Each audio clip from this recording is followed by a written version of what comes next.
நீங்க இப்ப கேட்ட இந்த அழகான மியூசிக் தான் ஸ்காட்டிஷ் நாட்டினுடைய ட்ரெடிஷ்னல் மியூசிக். அவங்க உடுத்தியிருந்த உடுப்பு தான் அவங்களுடைய ட்ரெடிஷ்னல் ட்ரெஸ். இதுதான் அங்க அவர்களுடைய மிகப்பெரிய கேத்தட்ரால் ராயல் மைல்ல நாங்க பார்க்கலாம்.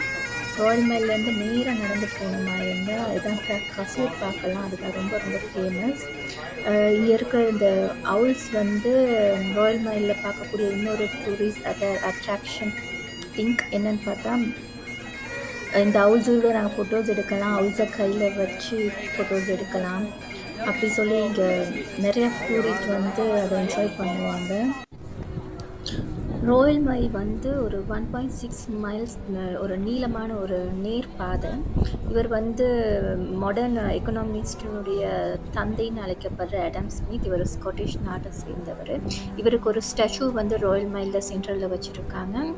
ராயல் மைல்ல நீங்க வந்து இந்த வலப்பக்கமாக கீழ இறங்குனீங்களா இருந்தா, உங்களால வந்து விக்டோரியா ஸ்ட்ரீட்க்கு போகலாம். அங்க ரொம்ப அ பல வண்ணங்களால நிறந்தீட்டப்பட்ட பில்டிங்ஸ்ல இருந்து நீங்க விதவிதமான ஃபோட்டோஸ எடுத்து என்ஜாய் பண்ணலாம்.